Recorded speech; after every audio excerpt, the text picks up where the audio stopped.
Okay, I'm here with Dr. Tracy Hogue, and we've got some questions for you about running, physical health, and mental health. Can you speak to any of that? Awesome.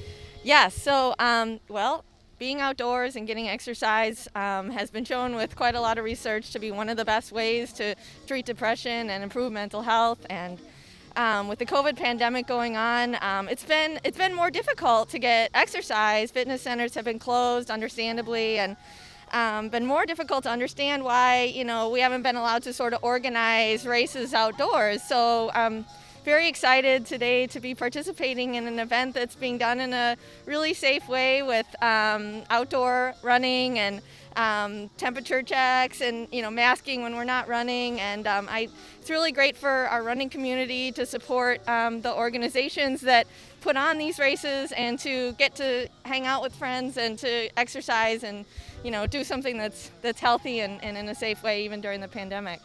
Okay, we're here with Jeff and Bridget, and wanted to know how you guys are doing and what your role is at the Frosty Dash. Well, we're doing great. One of the most important things about doing a race like this is to keep all our participants and our volunteers and people like yourselves safe. So we're in charge of making sure everyone at the start, actually we're 6 feet apart for the required social distancing. Seems like everyone had a great time. Everyone participated and did what they were asked to do. It's been a great day. And we also helped with the people showing up for registration, making sure they got their temperature checks and kept distance between them as they registered. And it was just a great time, especially we got to hold the tape for the top finishers in the last race. Brian, can you tell me what your job is here at the Frosty Dash? Okay, so I work medical. I'm a firefighter, paramedic by trade. But I've been out here for about 10 years working various events for NorCalUltras. My job is to help any injured runner. Occasionally we'll see trips and falls, scrapes, bumps and bruises, things like that. As a whole, ultra runners are pretty tough people, so we don't get a whole lot of business, usually just a couple Band-Aids and send them on their way. But that's pretty much what we're here for. Anna, can you tell us what your role here is at the NorCalUltras Frosty Dash? Temperature checks. We want to make sure nobody's got a temperature. Okay, and what's the limit? 100.4. 100.4, and they get sent away. They get sent away. They can't even get out of their car. Can't get, okay. So, all right, well, thank you. I'm here with Denise Barstad, who's running the aid station at the NorCalUltras Frosty Dash. Denise, can you tell us anything about how you're dealing with running an aid station in the time of COVID? In the time of COVID, running an aid station is very different than normal.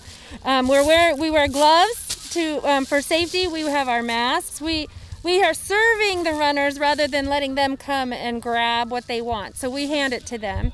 And everything we have is sealed. We have goos and things like that, and it's all sealed packaging. Mm-hmm. So we just hand it to them, and then they can do that. And how many times do they come through? Oh gosh, they're coming every mile. We see them on the way out and then on the way back. So. And they're supposed to mask up when they come through. Masking up when they come through the aid station, yeah. And they're doing it, which is great. Great. Yeah. Good. So it's working. Yeah, I believe it's working. Yeah. Good. Thank you. Yeah. Okay, and do you does COVID change anything as runners come in for any help? As you could see when runners checked in, they were temperature screened.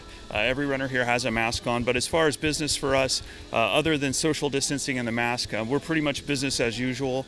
We'll treat anybody. We do keep people away from the individual that we're treating, so just naturally socially distanced out here, and we're ready to help anybody that needs it. Okay, thank you. Thank you. And my understanding is that you both have been infected before with the COVID virus. Yes, we found out on Thanksgiving morning that we had actually gotten the COVID.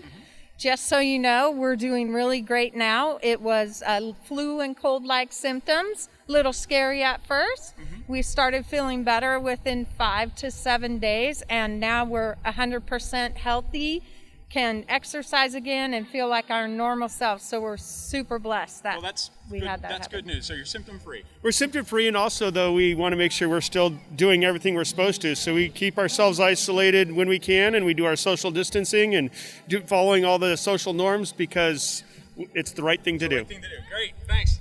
Can you tell us just a little bit about the relative safety of a small outdoor event versus, say, running indoors? Or Yeah, absolutely. So when you're running outdoors, there's less of a chance of viral transmission by a lot because you're moving and there's wind flow, and if you happen to be infected with COVID, any infectious viral particles are going to disperse and go off into different places. Where if you're indoors, we now know that there's airborne transmission and those viral particles can be recirculated.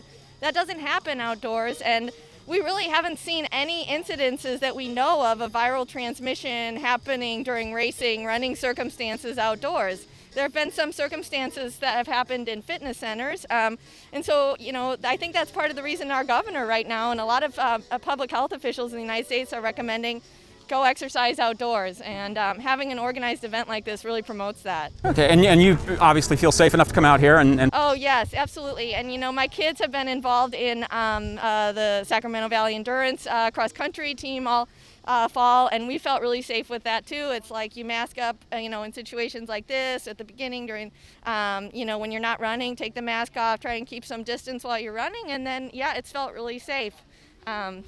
Great. Well, we're glad you're here, and thanks so much. Thank you for the interview.